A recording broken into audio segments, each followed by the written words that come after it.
Welcome back to the Fan Wire Podcast family. Thank you for tuning back in to what's going on in the DMV. So we're going to talk about the Maryland Terps versus the Iowa Hawkeyes.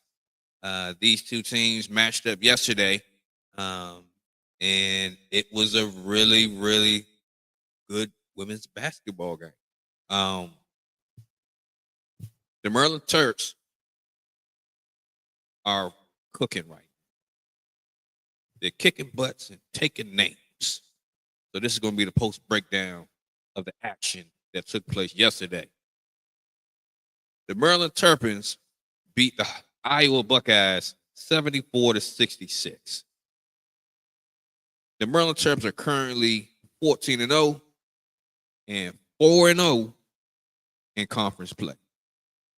So they're doing really well right now.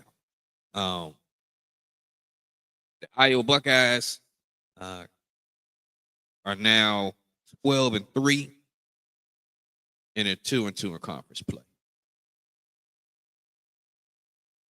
This was a really, really good game. Maryland, they pretty much they took over the game early. They went on a long run. They didn't relinquish the lead except for when it was 2-0. It was 2-0. Maryland stepped on the gas with no brakes the rest of the way through. So the Maryland Terps, they shot well. They shot okay.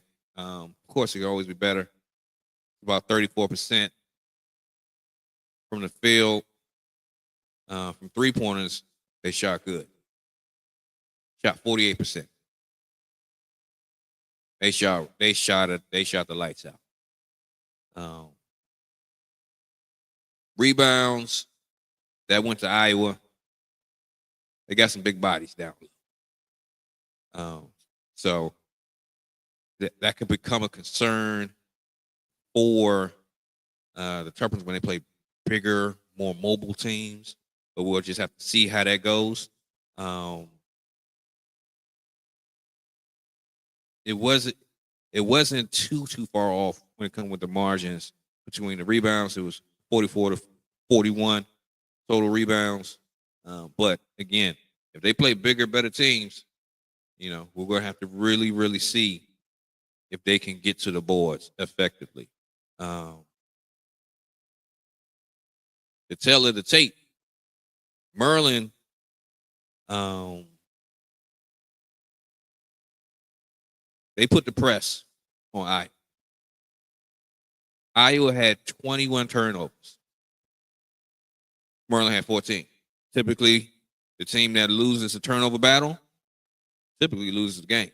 This was definite reflection. Ironically, Iowa had more fast break points, but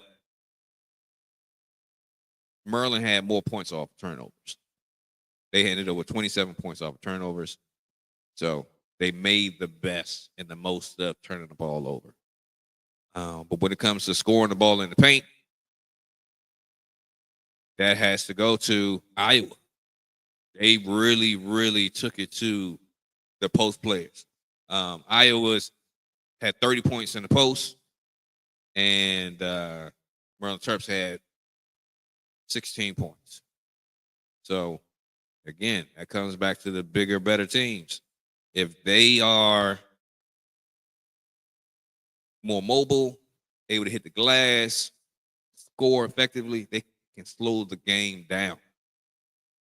So that can possibly be something that the Maryland Terps, the ladies, have to really take into account. I don't think it'll be a huge worry, but it's definitely something to consider, something to game plan for as they go forward. So I was really looking for Cheyenne Sellers to really go off this game. She had a really, really good game.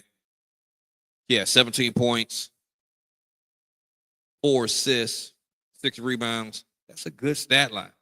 But I was looking more forward to Cheyenne having like 22, 24 points. But she did what was needed to win. Sometimes somebody else might have a hot hand. So sometimes you got to get off the ball and let somebody else work. Get somebody else to cook. And that person was Miss Cheyenne Smickle. I'm sorry, Kayleen Smickle. My apologies. Smickle was cooking. She dropped 26 points. They didn't have an answer for her at all. Iowa did not have an answer for her at all. Both Smickle and Sellers, they shot the lights out from 3. Smickle shot 4 or 5 from 3-point line. Sellers had 3 or 4 from the 3-point line. They was putting it through the hoop. So it was really refreshing to see that dynamic duo was able to play off of each other, as well as get out the way. So if somebody's hot, let them rock. Let them keep moving. Let them keep grooving. Because, you don't want to stop the groove. You don't want to stop the flow. If somebody got the high hand, let it ride. Because they can take you home. And Smickle took the team home. So let's talk a little bit about the Iowa Hawkeyes. Lucy Olsen.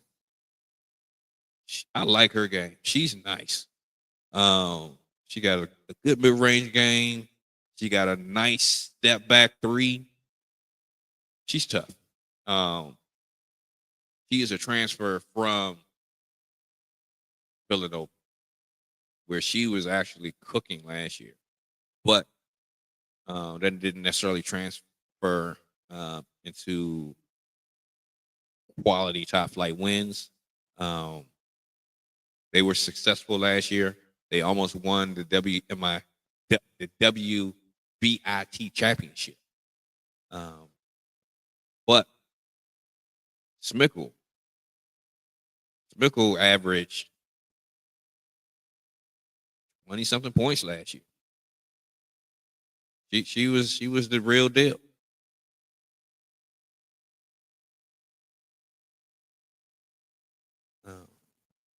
So, you at some point you might feel you need to make a transfer to another team to have more success or to get the right eyeballs on your game. So with Aya being the previous team that Caitlin Clark was on, they're going to get a lot of eyeballs. So strategically, that was a good move. And she's with a winning program.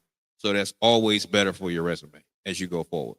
Whether you're trying to get to the WNBA or play overseas or some other avenue. So Lucy Olsen, I like her game. She's a junior. She averaged 23.3 points last year. And this year, her scoring dropped to 17 points a game. But when you play with better players, unless you're going to be the alpha of the team and take the majority of the shots, your scoring might drop when you transfer to a better team because you have more ball players to share the ball with that are capable of getting the ball done, getting the job done. So I like her game. But her 19 points was not enough to hold off Maryland Terps. Because, again, the Maryland Terps jumped on the Iowa Hawkeyes early and didn't let off any steam. In the second half, Iowa definitely turned up the defensive pressure, and they cut the lead down because in the first half, it was lights out. The Maryland Terps were up at least 25 points. At least 25 points. But then as the game went forward,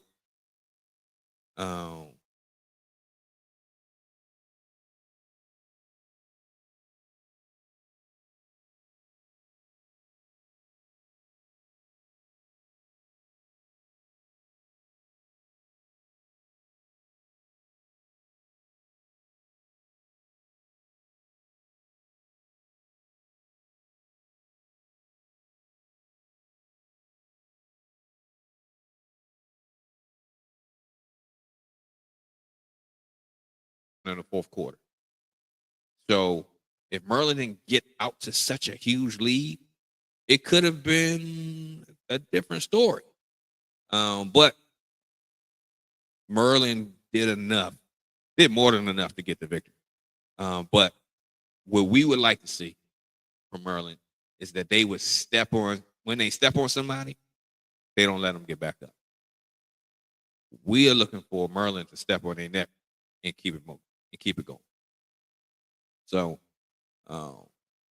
it's good to see that Maryland did their thing yesterday in Iowa. So they did it on the road. Iowa, that could be hostile territory sometimes. But they did their thing.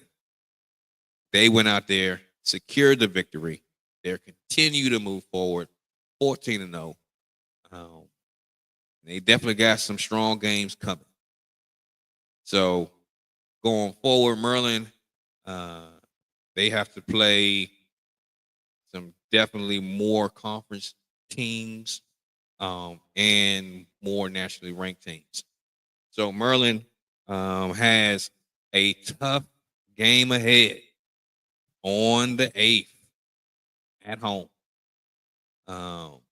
Maryland, this game is going to be a real test for Maryland. And if they can get this game, they're going to be ranked at least number 3, maybe number 2. The Maryland Terps women's basketball team will be playing USC. They're currently ranked number 4. USC has the phenom, the next apparent star coming out of the collegiate ranks, Miss Juju Watkins. And they have a complement of other great players. So if they can get that victory, that's going to really test their mettle. They're going to really, really be able to make an argument going forward. And for the rest of the month, besides USC, they're going to be playing at least 3 other top 10 ranked teams: Texas, Ohio State, and UCLA.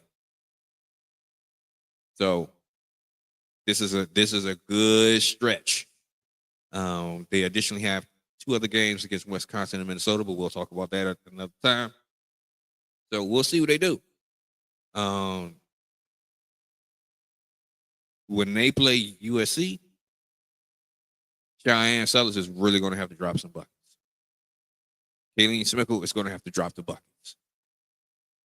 They're both going to have to score at least 20 points. At least.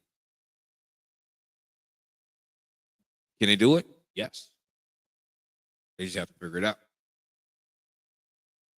They're going to have to do it. So we'll see what happens. Again, Maryland was able to get the victory. They had they beat Iowa at Iowa's home, 74-66.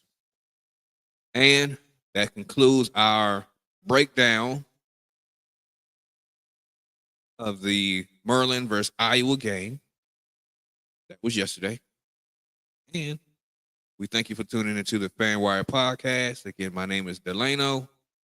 We look forward to you checking in once more next time. And don't forget to share. Don't forget to follow. Subscribe to the FanWire podcast. Don't forget to let somebody know what's going on, what we're doing. And we'll be talking to you soon. Have a good one.